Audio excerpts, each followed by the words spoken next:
সুপ্রিয় শিক্ষার্থীবৃন্দ, আশা করি তোমরা সবাই ভালো আছো। তোমাদেরকে আজকে ক্লাসে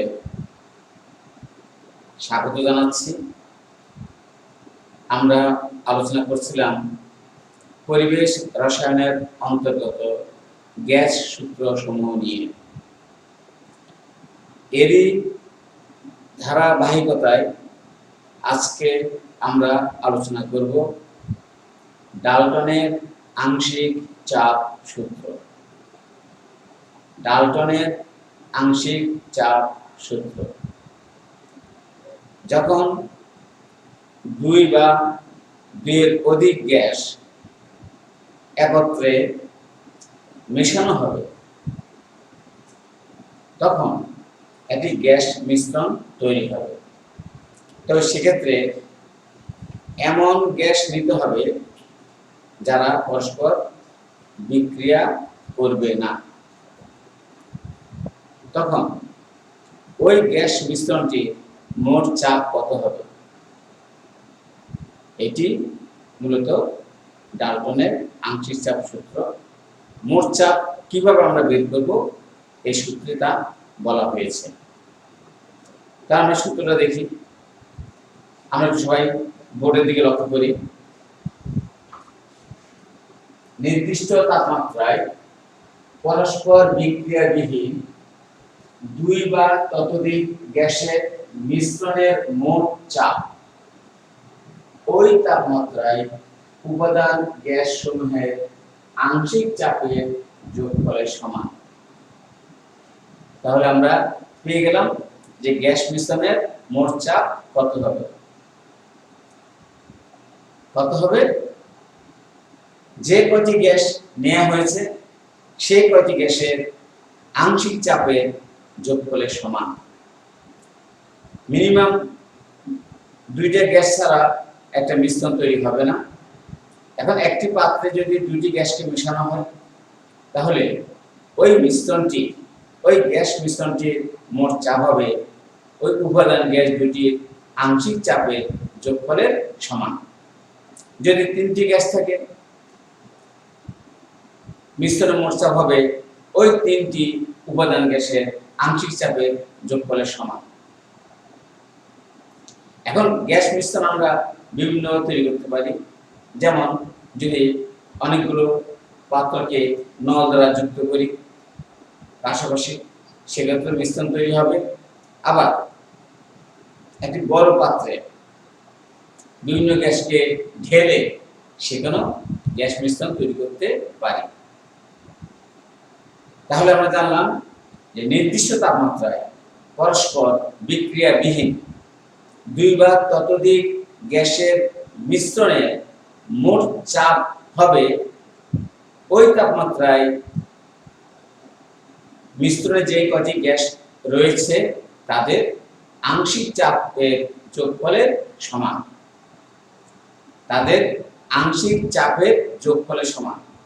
দুইটি গ্যাস থাকলে দুইটি গ্যাসের আংশিক চাপ, তিনটি গ্যাস থাকলে তিনটি গ্যাসের আংশিক চাপ, এদের যোগফলের সমান হবে।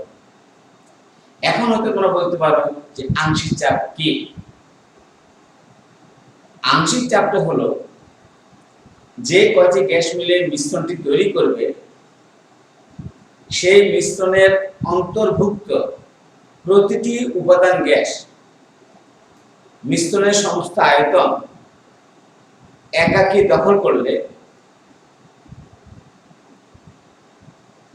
যে চাপ প্রয়োগ করবে তাকে ওই উপাদান গ্যাসটির আংশিক চাপ বলে।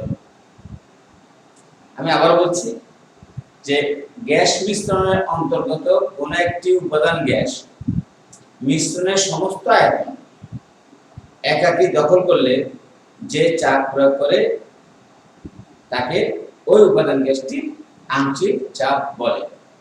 আমরা বোর্ডের দিকে লক্ষ্য করতে পারি সংজ্ঞাটা সম্পর্কে। নির্দিষ্ট তাপমাত্রায় গ্যাস মিশ্রণের অন্তর্গত কোন একটি উপাদান গ্যাস মিশ্রণের সম্পূর্ণ আয়তন একাকী দখল করলে যে চাপ দেয় বা যে চাপ প্রয়োগ করে তাকে ওই উপাদান গ্যাসটির আংশিক চাপ বলে।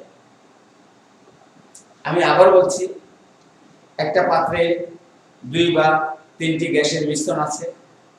সেই মিশ্রণের প্রতিটি উপাদান গ্যাস, প্রতিটি উপাদান মিশ্রণের সমস্ত আয়তন যদি একা দখল করে, তখন সে যে চাপটি প্রয়োগ করবে তাকে বলা হয় ওই উপাদান গ্যাসটির আংশিক চাপ।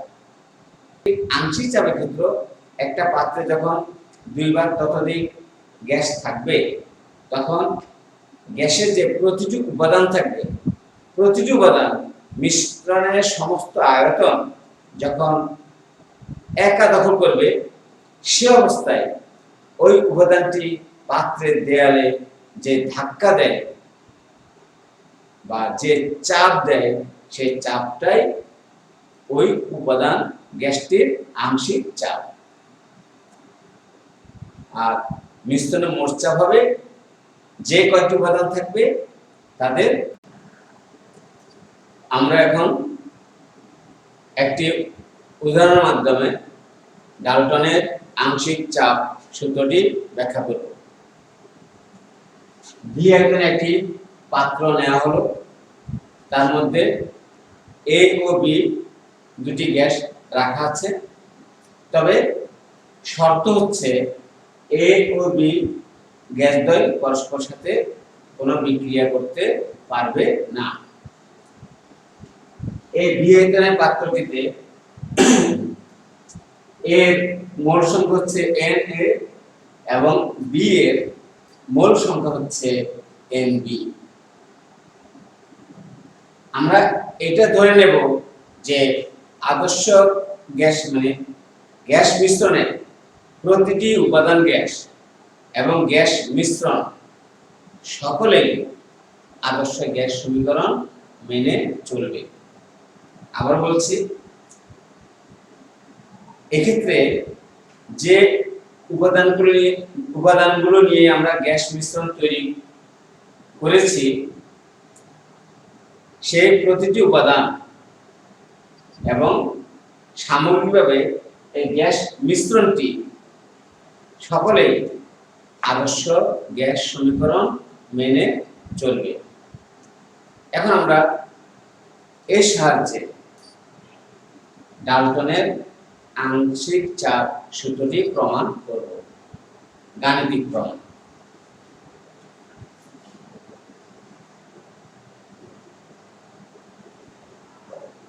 ডাল্টনের আংশিক চাপ সূত্রে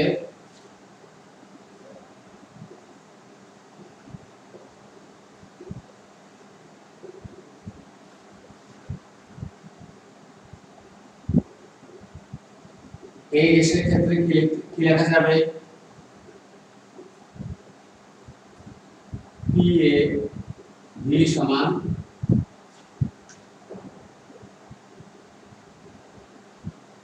NaRT। এখানে PA হলো মিশ্রণের এই গ্যাসটির আংশিক চাপ PA। B গ্যাসের ক্ষেত্রে PB V সমান NbRT। এটাকে 1 নং, 2 নং। আর গ্যাস মিশ্রণের ক্ষেত্রে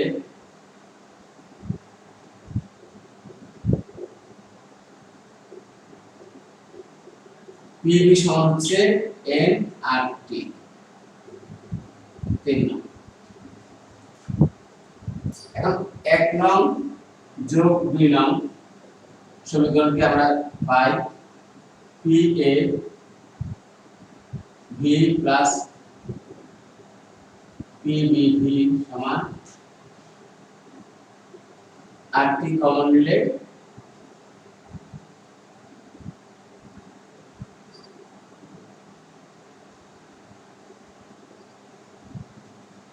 Na প্লাস Nb।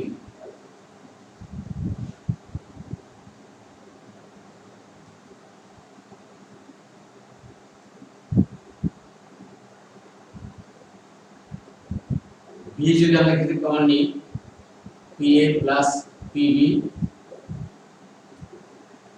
আর টি, এক্ষেত্রে আমরা এন আর টি লিখতে পারি। এখানে এন হচ্ছে মোট মোল সংখ্যা, N A plus N B.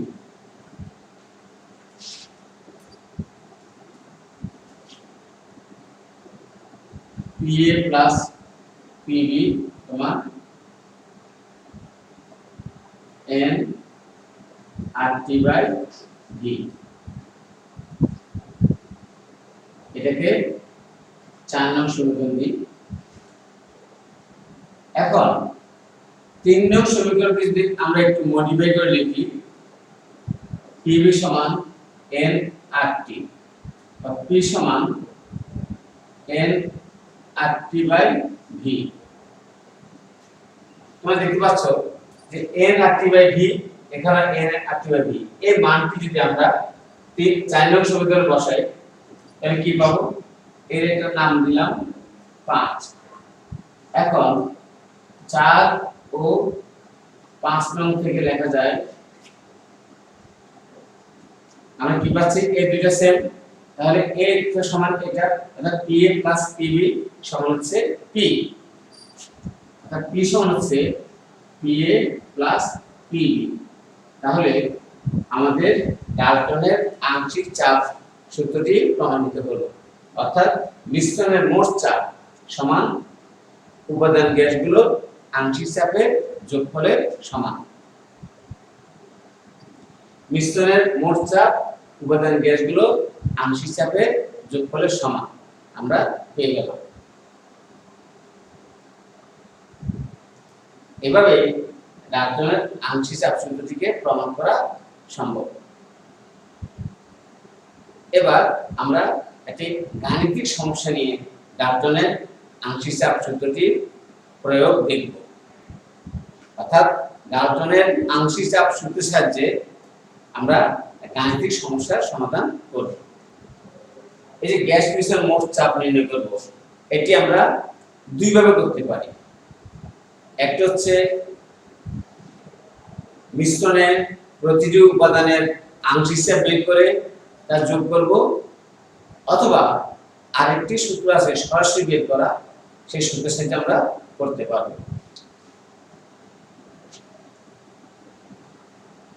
এখন আমরা যদি আংশিক চাপ বের করে করি, আমি তোমাদের দুই নিয়মে দেখাবো যে আংশিক চাপ বের করে কিভাবে করতে হবে আর সরাসরি সূত্র কিভাবে। প্রথমে আমরা আংশিক চাপ বের করার মাধ্যমে করব। আমরা তথ্যগুলো লিখেছি, তাপমাত্রা একই রয়েছে, দেয়া আছে তাপমাত্রা যেহেতু সেম, আমাদের তাপমাত্রা কোনো দরকার হবে না। কিন্তু আমরা যে চাপের দিকে লক্ষ্য করি, চাপ প্রথম এই পাত্রে দেওয়া হচ্ছে মিলিমিটারে, বি পাত্রে অ্যাটমসফিয়ার, আয়তন এই পাত্রে মিলিলিটারে, বি পাত্রে ঘন সেন্টিমিটার কিউব, ঘন সেন্টিমিটারে। তো যে মিলিলিটার আর সেন্টিমিটার কিউব একই, কিন্তু এই দুইটা ভিন্ন। এই ক্ষেত্রে আমাদেরকে দুটো চাপকে একই এককে নিয়ে আসতে হবে। এই পাত্রে চাপ, এটাকে আমরা পিএ ধরলাম 700 মিলিমিটার। এটাকে আমরা এটিএম এ নিয়ে যেতে চাই 700 এটিএম, 700 ডিভাইডেড 760 এটিএম। রেজাল্টটা লিখতে হবে।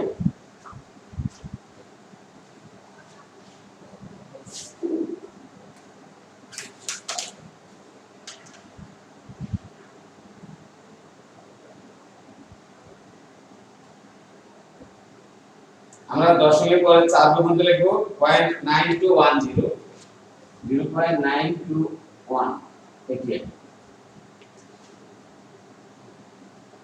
এই পাত্রের আয়তন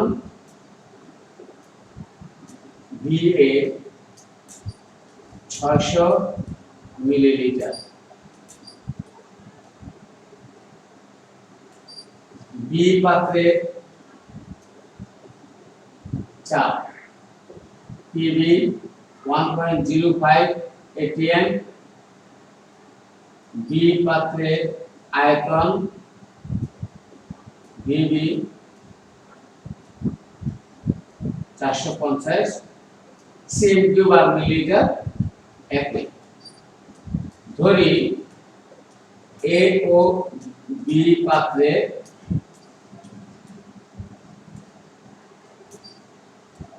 আংশিক চাপ যথাক্রমে P প্রাইম PA প্রাইম ও PB প্রাইম। এখন আমরা আংশিক চাপ ধরলাম A পাত্রের গ্যাসের আংশিক চাপ ধরলাম PA প্রাইম আর B পাত্রের আংশিক চাপ ধরলাম PB প্রাইম। আমরা প্রথমে আংশিক চাপ বের করব, তারপরে দুটো আংশিক যোগ করে মিশ্রণের মোট চাপ বের করব। এই পাত্রের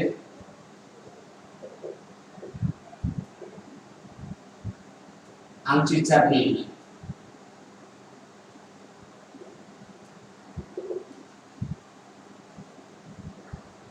বয়লের সূত্র মতে মিশ্রণের পূর্বে চাপ গুণ আয়তন সমান মিশ্রণের পরে চাপ গুণ আয়তন। মিশ্রণের পূর্বে চাপ গুণ আয়তন হচ্ছে PA VA, আর মিশ্রণের পরে যে চাপ সেটা হচ্ছে আংশিক চাপ, অর্থাৎ আর মোট আয়তন হবে VA প্লাস VB। যেহেতু দেখো এখানে আমরা দুটো পাত্র আয়তন মিশ্রণের পরে যেহেতু এই পাত্রের গ্যাস এখানে থাকবে, বি পাত্র থাকবে, আবার বি পাত্রের গ্যাস এই পাত্র থাকবে, অর্থাৎ মিশ্রণের পরে গ্যাস মিশ্রণের মোট আয়তন হবে এই পাত্র এবং বি পাত্রের আয়তনের যোগফল।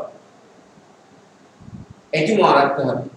যখন দুই বা ততোধিক পাত্রকে নল দ্বারা এবং সরু নল দ্বারা যুক্ত করা হয়, তখন স্টপ টপ যদি খুলে দেওয়া হয়, সেক্ষেত্রে গ্যাস মিশ্রণের মোট আয়তন হবে যে কয়টি পাত্রকে যুক্ত করা হচ্ছে নলের মাধ্যমে সেই কয়টি পাত্রের যোগফল।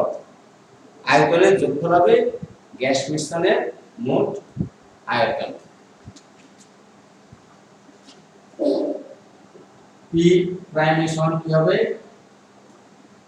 PA VA VA plus VB। এখন আমরা মানগুলো বসিয়ে দিলে P হচ্ছে 0.921 ইনটু 600 আর হচ্ছে 600 যোগ 450, এটা একক হবে 1 মোল স্কয়ার।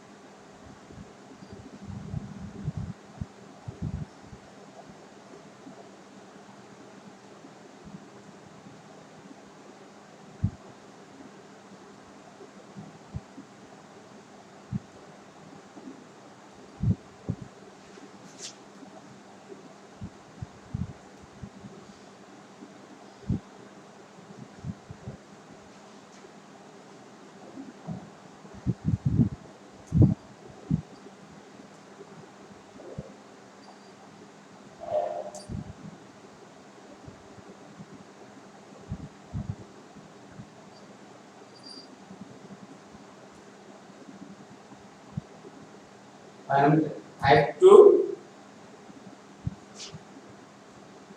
6 3 এটা পেলাম P প্রাইম A, অর্থাৎ A পাত্রের গ্যাসের আংশিক চাপ। একইভাবে আমরা বের করব B পাত্রের গ্যাসের আংশিক চাপ কত। এটা আমি লিখে রাখলাম। P প্রাইম A সমান কত পেয়েছি? 5263। এবার বি পাত্রে দেখাচ্ছি। এক্ষেত্রে আমরা বি পাত্রের তথ্য লিখব। আচ্ছা, এগুলো সব দেওয়া আছে, এগুলো চেঞ্জ করার দরকার নেই। এটা জাস্ট তাই থাকবে। আমরা বি পাত্রগুলো ইউজ করব।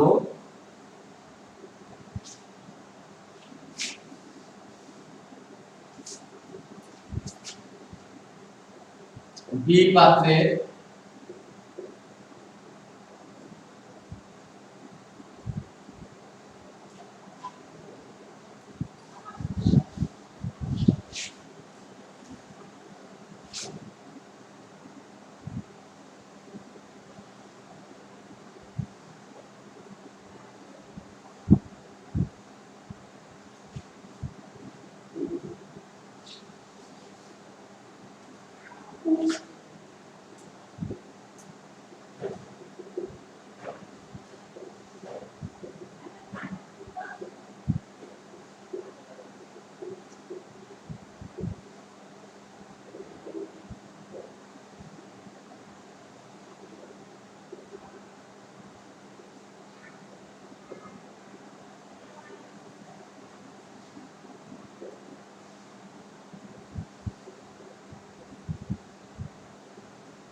আমরা বি পাত্রে গ্যাসের আংশিক চাপ পেলাম।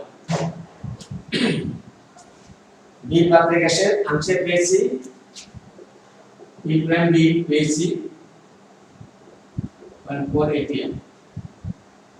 এইটা লিখে রাখলাম।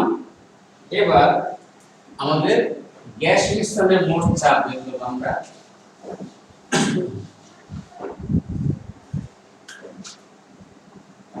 সুতরাং গ্যাস মিশ্রণের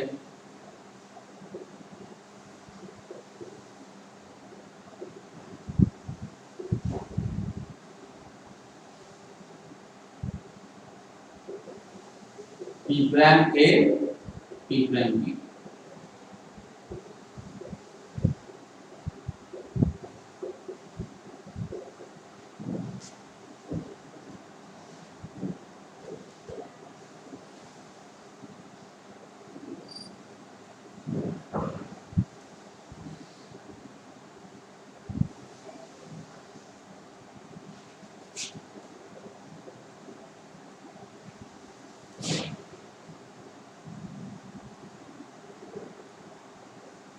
এভাবে আমরা মোট চাপ পেয়ে গেলাম। এটা আমরা করলাম, প্রথমে এ ও বি গ্যাসের আংশিক চাপ বের করেছি, তারপরে দুটো আংশিক চাপকে যোগ করে গ্যাস মিশ্রণের মোট চাপ নির্ণয় করেছি। এটা আমরা মিশ্রণ মোট চাপ পেলাম কত? পি পেয়েছি 0.9763 atmosphere। এখন যদি প্রশ্নে আংশিক চাপ বের করতে না বলে, আমরা সরাসরি গ্যাস মিশ্রণের মোট চাপ বের করতে পারবো। সেক্ষেত্রে যে সূত্রটি ব্যবহার করতে হবে সেটাকে আমি লিখে দিচ্ছি।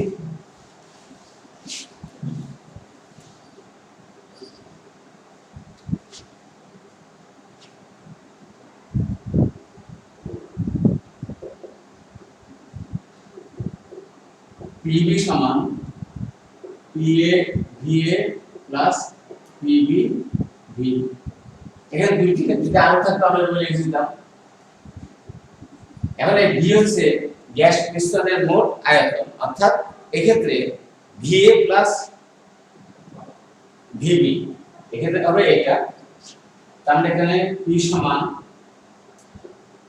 PA VA plus PB VB V। এখানে V হচ্ছে VA প্লাস VB, যেহেতু নল দ্বারা যুক্ত করা আছে পাত্র দুটাকে,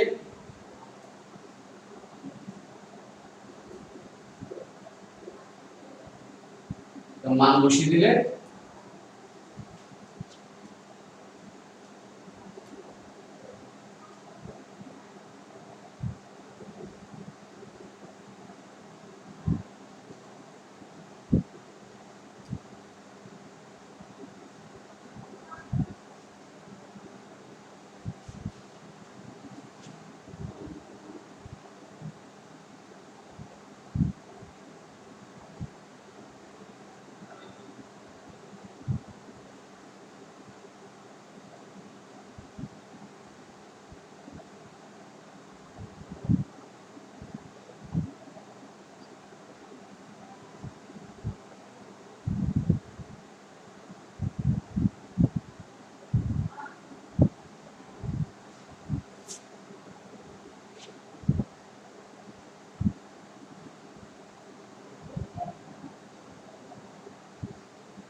তাহলে দেখো আমরা আংশিক চাপ বের করে মোট চাপ নির্ণয় করে যে মান পেয়েছি সরাসরি সূত্রে মোট চাপ বের করে আমরা একই মান পেয়েছি।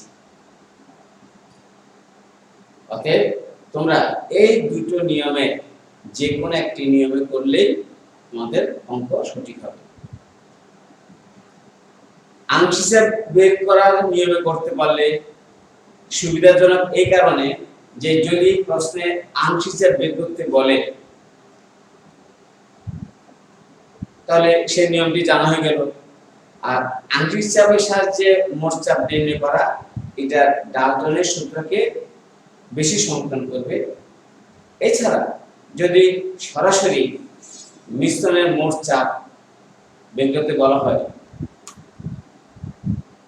শর্টকাটের জন্য আমরা এই নিয়মটি বেছে নিতে পারি। এটা ভুল হবে না, কারণ এটাকে আমরা এই প্রতিপাদন করে দেখাতে পারতাম, আমি দেখাই না এক্ষেত্রে। এটাও আংশিক চাপ থেকে প্রতিপাদন করা যায়। যার কাছে যেটা সুবিধা মনে হয় সে সেটি অনুসরণ করবে। দুটো সঠিক, দুটো পদ্ধতি সঠিক। কিন্তু যদি আংশিক চাপ বের করতে বলা হয় তখন অবশ্যই আমরা প্রথম যেভাবে করেছি সেভাবে করব। এখন আমি তোমাদেরকে আরেকটি উদ্দীপক দেব যেখানে একই পাত্রে গ্যাসটি মেশানো হবে, নল দ্বারা যুক্ত করা হবে না। সেক্ষেত্রে আমরা কিভাবে করব?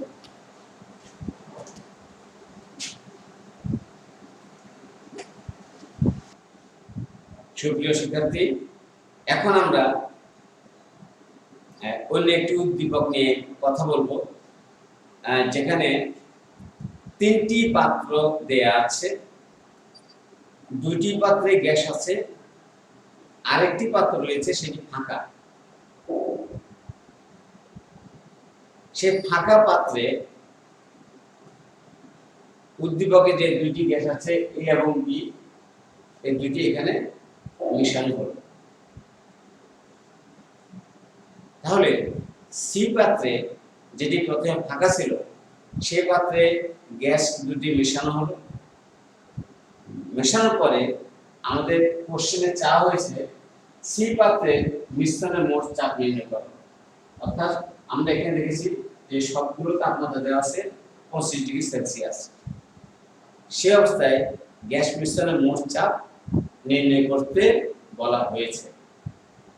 দুই নম্বর প্রশ্ন দেখতে পাচ্ছি যে 45 ডিগ্রি সেলসিয়াস তাপমাত্রায় গ্যাস মিশ্রণের চাপ কত হয়? অর্থাৎ এই ক্ষেত্রে তাপমাত্রা বাড়ানো হলো। উদ্দীপক দেওয়া ছিল 25, আমাদেরকে দুই নম্বর প্রশ্নের উত্তর তৈরি করতে হবে 45 ডিগ্রিতে কত চাপ হবে। তো শুরু করা যাক। আমরা প্রথমে 25 ডিগ্রি সেলসিয়াস তাপমাত্রায় গ্যাস মিশ্রণের চাপ বের করব। দুই নম্বর সমাধান করতে হলে আগে আমাদেরকে অবশ্যই 25 ডিগ্রি সেলসিয়াস তাপমাত্রায় গ্যাস মিশ্রণের চাপ বের করে নিতে হবে। আমরা এখন তাই করছি। এক নম্বর দেয়া আছে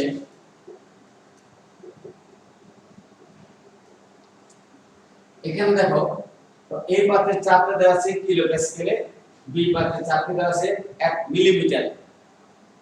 দুটো চাপ কিন্তু দুই এককে দেওয়া আছে, একটা কিলো প্যাসকেল আর একটা মিলিমিটার।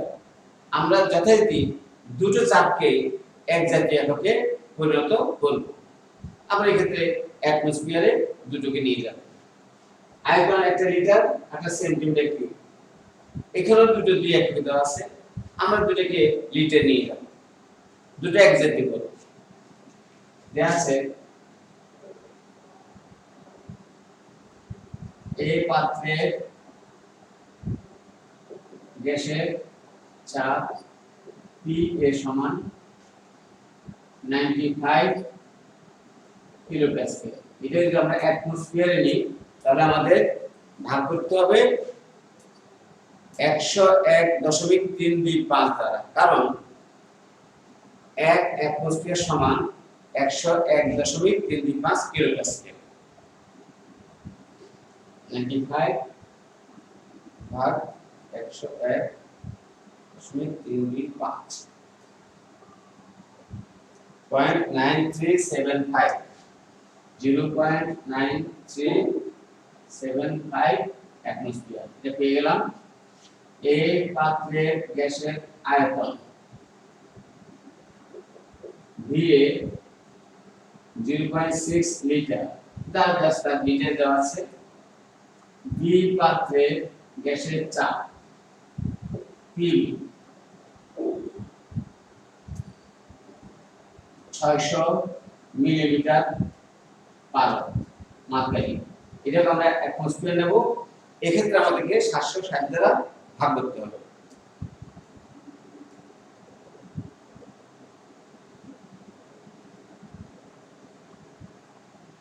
(0.7894 atmosphere).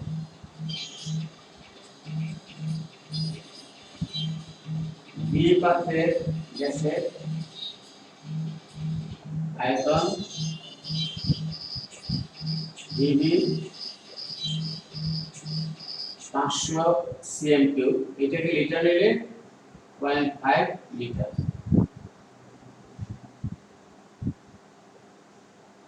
সি পাত্র মিশ্রণ, আমরা গ্যাস মিশ্রণ লিখতে পারি। গ্যাস মিশ্রণের আয়তন V সমান হচ্ছে 1.5 লিটার। গ্যাস মিশ্রণের চাপ P = 1।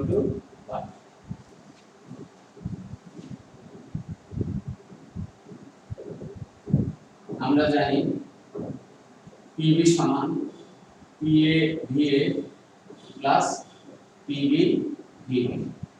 P সমান PA VA plus PB VB by V। মান বসিয়ে দিলে 0.9375 ইনটু 0.6 যোগ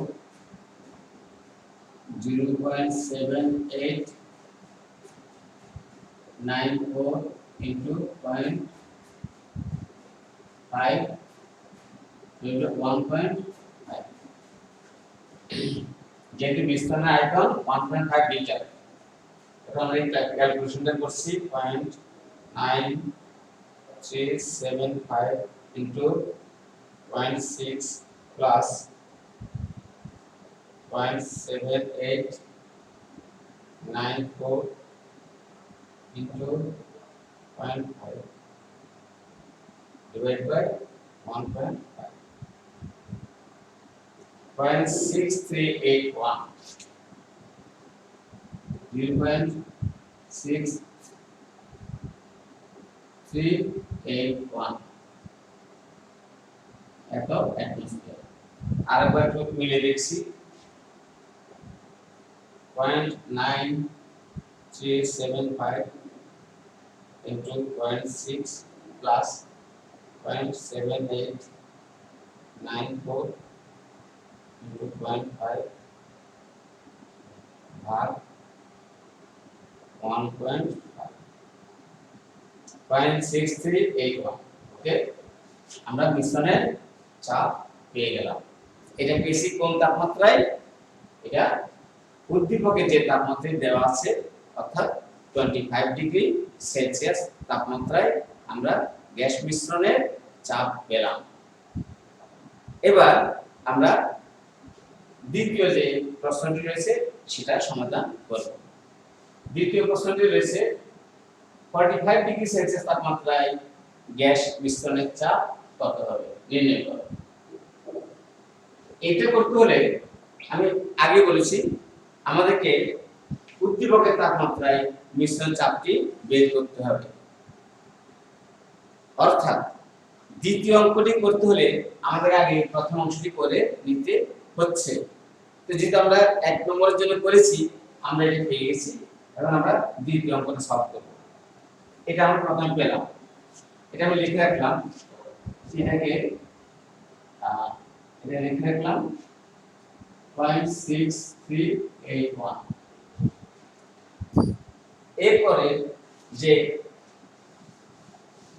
কাজটি হবে তা হবে আমরা চাপের সূত্র ইউজ করব। তাপমাত্রা চাপের মধ্যে যে সম্পর্ক, চাপের সূত্র। পুনরায়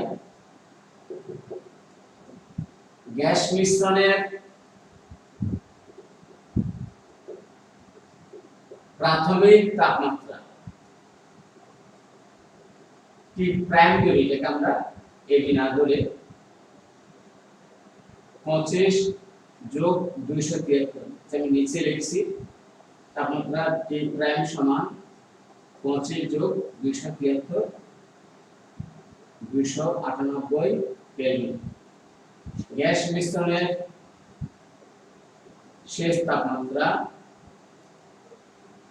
টি ডাবল প্রাইম সমান হবে 45 প্লাস 273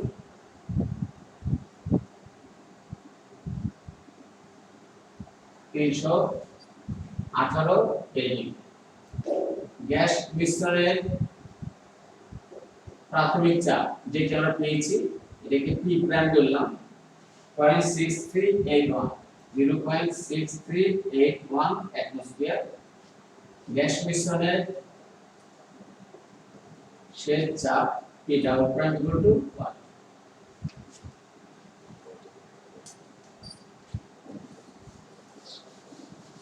এবার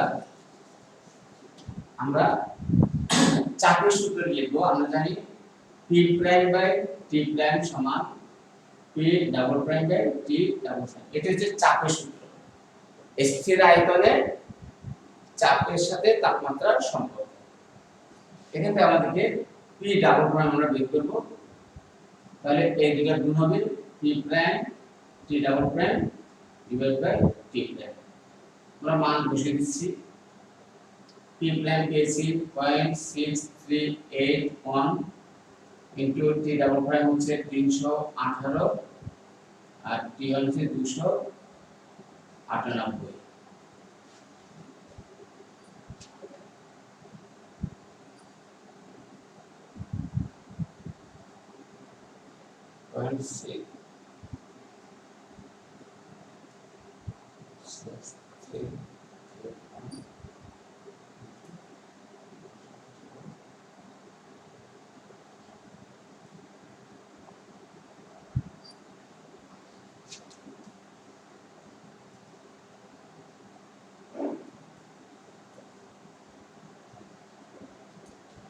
আরেকবার করে লিখছি 0.6381 A1 ইনটু 318